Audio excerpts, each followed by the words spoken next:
सबसे पहले आपके स्क्रीन के ऊपर एक क्वेश्चन मार्क है। क्वेश्चन मार्क ये है, पतरस कौन था?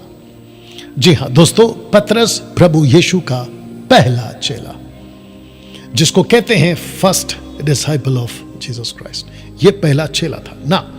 यूहन्ना की किताब उसका 1:44, the book of John chapter 1 verse 44 लिखा है कि फिलिप्पुस तो अंद्रियास और पतरस के नगर बेतसदा का निवासी था।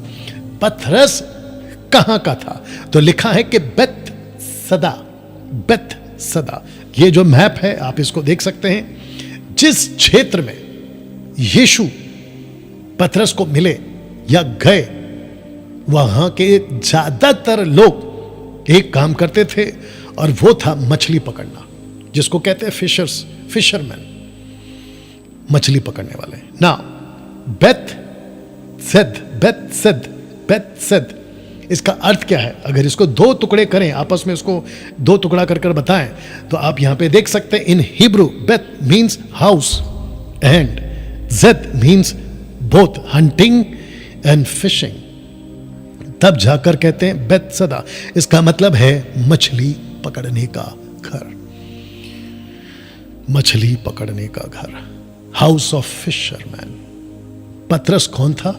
मछली पकड़ने वाला ना। इन सभी क्षेत्रों में पतरस यहां होता था, और इसकी अलग विशेषता है कि यीशु ने पतरस को क्यों चुना जो मछली पकड़ने वाला था। इसके ऊपर फिर कभी बात करेंगे, लेकिन यह जानकारी आपको दे दूं कि इस तरह पतरस जो है अपना क्षेत्र में काम करता था ना।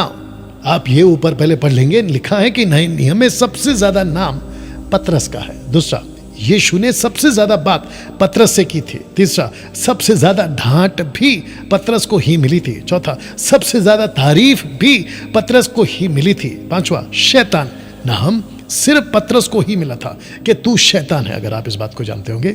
मत्ती की किताब 16 अध्याय। यीशु ने प्रार्थना सिर्फ पतरस के लिए ही किया था, जिसका यह वचन आपके बीच में मैं रख दे रहा हूं, लूका की किताब 22:32। परंतु मैंने तेरे लिए विनती की है कि तेरा विश्वास जाता ना रहे। या ये सब कुछ आप बाद में पॉज करके आप पढ़ सकते हैं और आप इसकी जानकारी हासिल कर सकते हैं ना। ये सब कुछ हम आपके बीच में क्यों रखते हैं?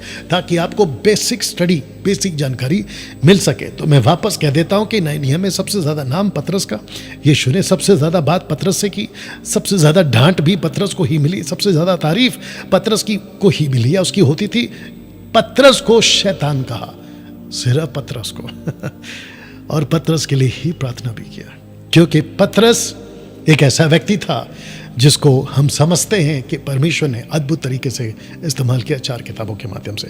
पतरस ने कहा तू मसीहा, परमेश्वर पिता, जिसको हम कहते हैं ऑलमाइटी गॉड, उस व्यक्ति ने जिसका नाम है पतरस, उसको रिवील किया, उसको प्रकाशन दिया कि जिस यीशु को तू जिसके पीछे चल रहा है 3.5 साल से, वो कोई और नहीं है, ये वही मसीहा है जिसकी प्रोफेसी दानियल ने, जिसकी प्रोफेसी कई नबियों ने करी थी।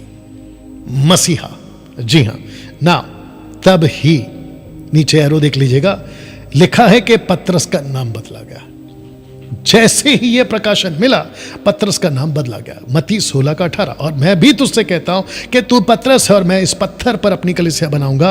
अरामिक में कैफा और ग्रीक में पेट्रोस, जिसका अर्थ होता है रॉक, पत्थर, जो कि वचन आपके बीच में रखा गया है। बहुत सटीक और बहुत अर्थ के साथ परमेश्वर अपने लोगों को चुनता है और अपना काम वो करता है ना। पतरस ही था जिसने पहला कदम रखा था, यहां भी और यहां भी। आप ये 2 जगह देख सकते हैं। क्यों? क्योंकि पतरस को पता था, जब यीशु को उसने पानी पे चलता हुआ देखा, पतरस ने बाकी जितने 11 चेले बोट में दुबक कर, छुप कर, डर कर बैठे थे, आंधी है, तूफान है, मर जाएंगे, XYZ, पतरस ही था, पता नहीं क्या हुआ उसके साथ में। उसने जैसे ही यीशु को पहचान लिया, उसने कहा कि अगर आप हो मैं भी चलूंगा। पतरस था जिसने फर्स्ट टाइम, उसके बाद किसी ने नहीं, क्योंकि रिकॉर्ड नहीं है इसलिए कह रहा हूं। यीशु के बाद अगर कोई पानी पे चला, यह शख्स था जिसका नाम है पतरस। यह पतरस ही था जो यीशु की कब्र में पहला पैर रखा, क्योंकि भागा पहले यूहन्ना, उसके पीछे से भागा पतरस। यूहन्ना पहुंच चुका था लेकिन उसने कदम नहीं रखा, लेकिन जब पतरस पीछे से पहुंचा वो अंदर गया, जिसका रिकॉर्ड आपकी बाइबल करती है ना। मैं आपको फिर से याद दिलाता चलूं कि जितने फेसबुक पर अभी देख रहे हैं, क्या आप शेयर कर रहे हैं, क्या आप दूसरों तक इसको बांट रहे हैं, क्या ये जानकारी आप लोगों तक पहुंचा रहे हैं, प्लीज करिएगा। पतरस ने ये रूप देखा था, पतरस ने ये रूप देखा था, पतरस ने यीशु को इस तरीके से उसका रूपांतर होते हुए देखा था। बाइबल कहती है कि यीशु के वस्त्र इतने सफेद थे कि कोई धोबी भी इतना साफ नहीं धो सकता था, चमकता हुआ। और पतरस ने यह दृश्य देखा था, उसने एलिया को देखा, उसने मूसा को देखा, और उसने यह आवाज सुनी ऊपर से आते हुए, ये मेरा प्रिय पुत्र है, इसकी सुनो, इसकी सुनो। मूसा की नहीं सुनना है, एलिया की नहीं सुनना है। और ये जितने भी प्रॉस्पेरिटी और सो कॉल्ड पावर मिनिस्ट्री जो चलाते हैं ना, इनको भी कह दूं कि तुम अभी भी मूसा की सुन रहे हो, अभी भी तुम एलिया की सुन रहे हो। अगर अभिषेक के पीछे भाग रहे हो, अगर व्यवस्था के पीछे भाग रहे हो, तुम अभी भी मूसा और एलिया की सुन रहे हो। जबकि ऊपर से आवाज आई, मेरे बेटे की सुनो, मेरा बेटे की सुनो। इसका मतलब है यीशु की सुनो। यहां ऐसे बहुत सारे ग्रुप हैं, यहां ऐसे बहुत सारे पास्टर्स हैं, यहां बहुत सारे बाइबल टीचर हैं जो सबके पीछे चलाते हैं जैसा उनको ठीक लगता है। लेकिन उन 10% में, जिसमें मैं खुद की गिनती करता हूं, आपको हम यीशु के पीछे चलाते हैं। पतरस का इनकार करना चारों पुस्तकों में, यीशु और उसके जितने लेखक हैं और यह बात को बताना चाहते थे कि पतरस ने पहले यीशु का इनकार किया, और उसके बाद जिसको कहते हैं ना कि जो जख्मी शेर होता है, वो साधारण जो शेर होता है ना, उससे डबल खतरनाक होता है। जो व्यक्ति नीचे गिरता है और जब वो उठता है तो बड़ी तेजी के साथ उठता है, जो पीछे जाता है वो बड़ी ताकत के साथ आगे आता है। पतरस का गिरना, यीशु का इनकार करना, उसके अंदर की जो तड़प लौट कर आई, ये चारों किताबों ने रिकॉर्ड किया ना। वो पतरस ही था जिसको कहा भेड़ों की रखवाली कर, पतरस ही था। इसने कहा, मैं 3 बार यीशु को कहा, मैं नहीं जानता, नहीं जानता, नहीं जानता।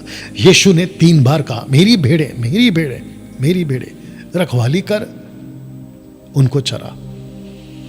इसके ऊपर मैं अलग से वीडियो बना चुका हूं ना। दोस्तों, अभी तक कैसा लग रहा है, आप कैसा महसूस कर रहे हैं, आप मुझे फेसबुक पे, आप कमेंट्स में जैसा ठीक लगे आप लोग डालकर बता सकते हैं। हैशटैग मसीह जनता के नाम से भी डाल सकते हैं।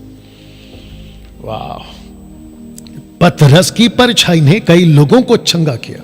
आप ये चित्र देख सकते हैं। पतरस एक मात्र ऐसा डिसाइपल जिसको परमेश्वर ने इतनी ताकत दी कि पतरस, तेरे हाथों से तो चमत्कार होगा, सब कुछ तेरे हाथों से तो कराऊंगा, लेकिन एक ऐसा वक्त आएगा कि तू इतना फेमस हो जाएगा, मैं तुझे ऐसा अनुग्रह दूंगा कि तेरी परछाई से लोग ठीक होंगे। और यह दृश्य वही है कि जहां जहां पतरस की परछाई पड़ती थी, लोग ठीक हो जाते थे।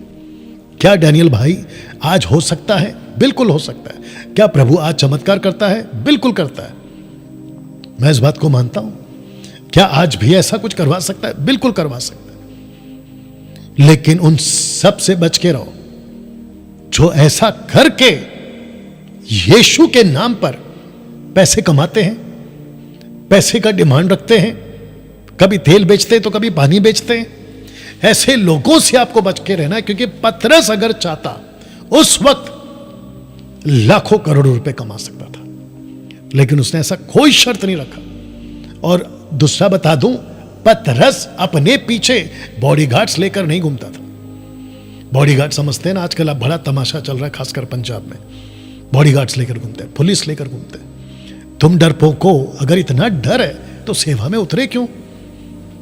और ये तामझाम क्यों, ये तमाशा क्यों, और साबित क्या करना चाहते हो? तो जिसके चलते दोस्तों ये बात आपके बीच में रख रहा हूं कि पतरस की परछाई ने कई लोगों को चंगा किया था।